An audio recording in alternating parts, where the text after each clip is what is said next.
It's another Micro Action Monday on Studio Class. Hi Divas, happy Monday. It's time for another Micro Action Monday with Megan. So many M's. I love this alliteration. So today our micro action is get hired back, right? Get asked back. So when we're thinking about getting asked back, this is really about generating repeat performance opportunities, right? Getting asked back is so powerful because it compounds the work that you did the first time to get hired, right? It means that you've been developing relationships, and it means that you are valued the first time that you work together so much that they think that you are a sure bet. They want to work with you again, okay? And I love this. I have to say that developing these kinds of relationships with presenters or, venues or audiences even, right, is so wonderfully special. And when you build on that relationship that you created the first, in the first instance, it can be really, really fulfilling. When we're thinking about getting asked back, we got to start with the first one, right? Start with where you are now, start with what you're doing now. And then I really want you to be remembering this as you're doing your gigs. You're thinking about, obviously, I don't need to tell you about professionalism. You know about this. You're living it every day. But I want you to have an intention as you're going into your performances of getting asked back. How would that change or shift the way that you're approaching what you're doing now? Sometimes our ego can take over, and in our performance opportunities, it's so laser focused on, I have to show them how good I am, right now. I have to show them how loud I can be, whatever. I don't know. That thought has come up, okay? Right. So I have to show them that I'm so good right now, right? And if we just take a moment and reframe and go, my intention is to live in this moment and be present so that I get asked back in the future. How would that change my approach to this opportunity, this experience? That might result or manifest in us managing our nerves better, our pre-performance nerves, or any nerves that you feel, anxiety that you feel during the kind of rehearsal process. Any of that is, how would I approach that if I say, okay, I'm going to set that down because I want to be really present and enjoy this moment so that they ask me back in the future. This is not a one and done. I'm building a relationship with these people through all of these experiences, all of these little moments that we have together. I'm building a relationship, and they're going to want to ask me back in the future. And then also engaging with the audience effectively. Like, the audience is not an afterthought. Oh my God. Ugh. It's not, they are not that far away from you, right? We make these sounds for these listeners.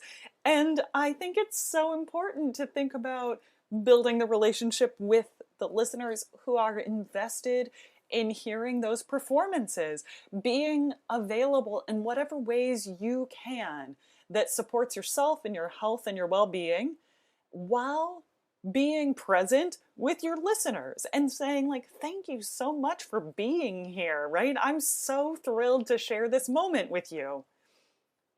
Obviously, this goes further. The professionalism side, is keeping in mind, like, if I'm prioritizing this so that we can continue to work together in the future, then I'm going to be aware of my call times. I'm going to show up and I'm going to be ready. I'm going to be thoughtful about the energy that I'm bringing to that room, right? I'm going to be respectful to everyone who's organizing and realizing that they have a lot on their plate. How can I work with them to make this a better experience for everybody involved? When you are shifting your focus to thinking about how can I be a teammate for the organizers, all of the people that are working hard to make this experience happen, how can I be a good teammate for that? That really encourages people to think, to rehire you, because they want that kind of, that kind of collegiality. They want that kind of teammate whenever they're trying to do something big. Now, we've talked about, like, these are the things that you're thinking about right now with the gigs that you're having right now, the collaborations that you're having right now. How am I showing up as a teammate right now so that, bringing my intention of getting asked back to these experiences? Okay, now let's talk about the next step, which is, with those meaningful connections and with networking, how do I get them to ask me back? Okay, that this is another part of relationships. I'm going to bring this up. I'm going to say, talk to them again, right? So, okay, this is the area where, people might say networking. I'm thinking about this. My brain is always thinking about community building.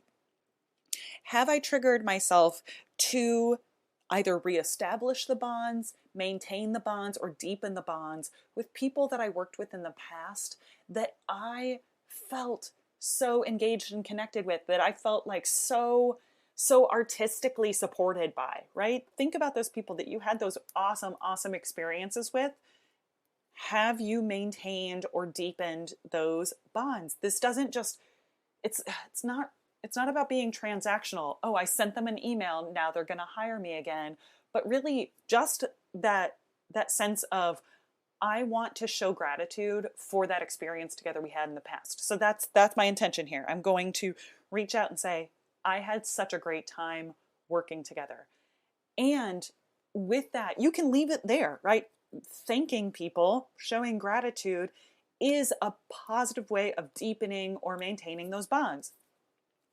If you are looking to generate more work in the future, you can always add something to that, saying, I would really relish the opportunity to work together again. If you have anything coming up that you think we might be a good fit for, I hope you'll let me know how I can throw my hat in the ring, whatever it is, right? The idea is you're not just reaching out to that person to say, like, please hire me right now.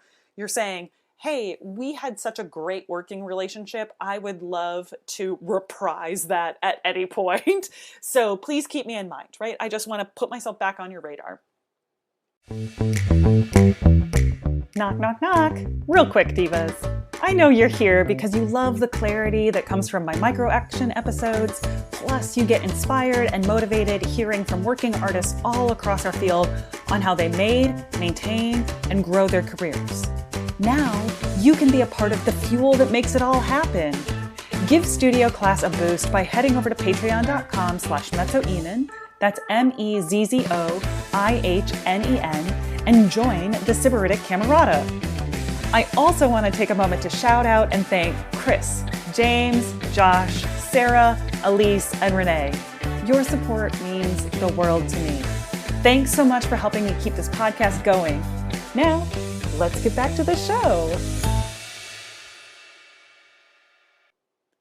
That's honestly, the follow-up part is so great. This could also look like following up with like thank you notes after performances, right? Making sure that this just kind of moves into your ongoing process of thinking about maintaining and deepening bonds with the people that you're working with your colleagues, right? It doesn't have to be an overwhelming amount of work. Here we are, back at our micro-action idea, pick the smallest unit and do that. When you've finished a role, can you write just a very quick note? Do not belabor it. Write a postcard. I don't care. Keep it simple, right? That micro-action that just helps you say, like, yes, I know that I have done an action that maintains or deepens this bond that we have. I want you to also think about opening your mind, opening your imagination to potential collaborations, I want you to start being that kind of like networked information brain, right?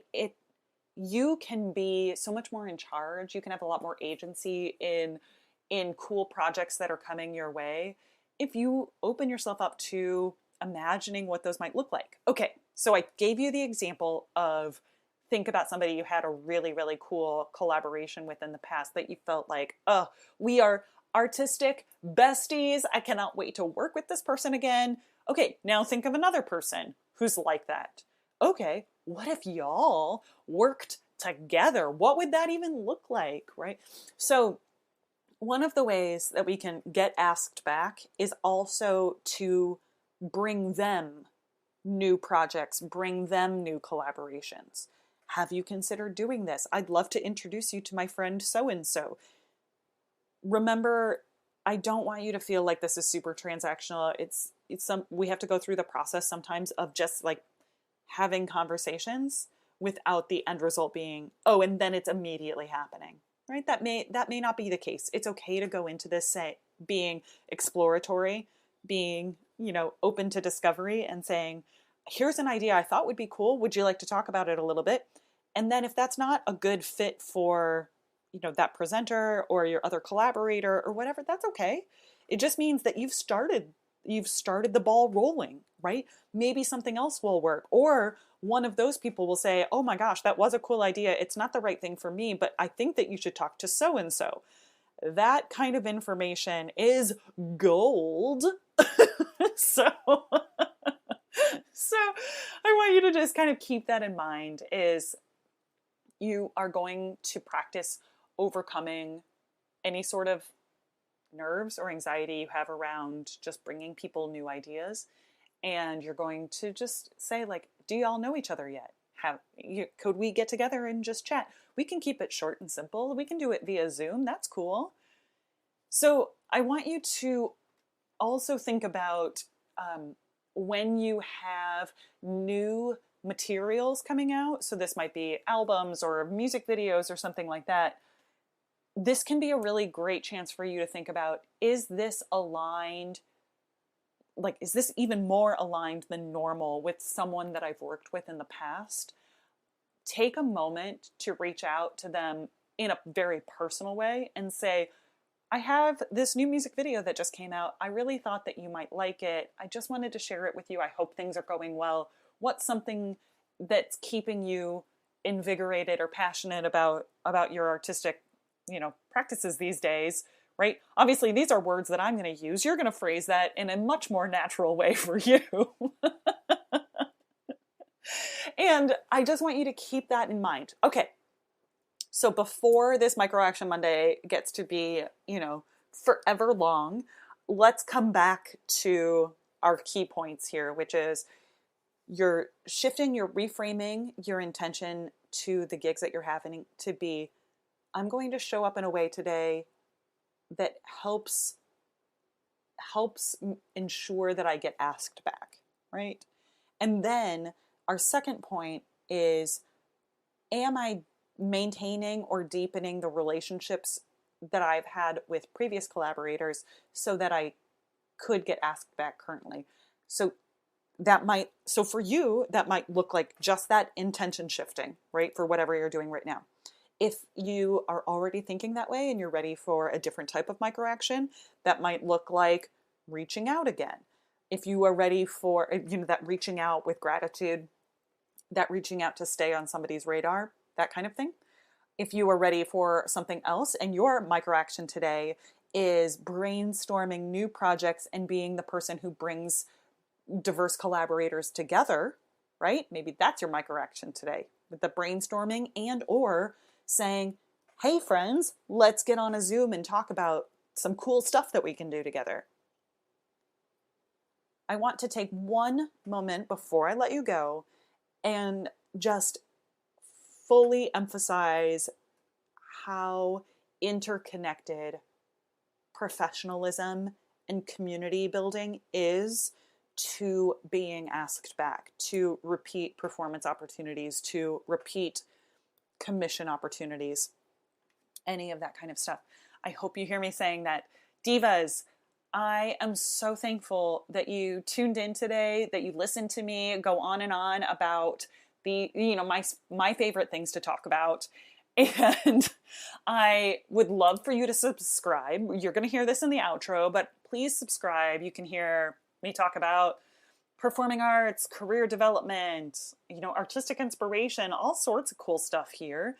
And if you liked anything in this episode, feel free to screenshot it, share it to Instagram, right? Tag me in your stories. You know how to find me on the socials. I'm at Ihnen. My last name is spelled Ihnen. And I cannot wait to catch you back here in our space that we're sharing together. But until that time, I would like for you to stay sparkly inside and out.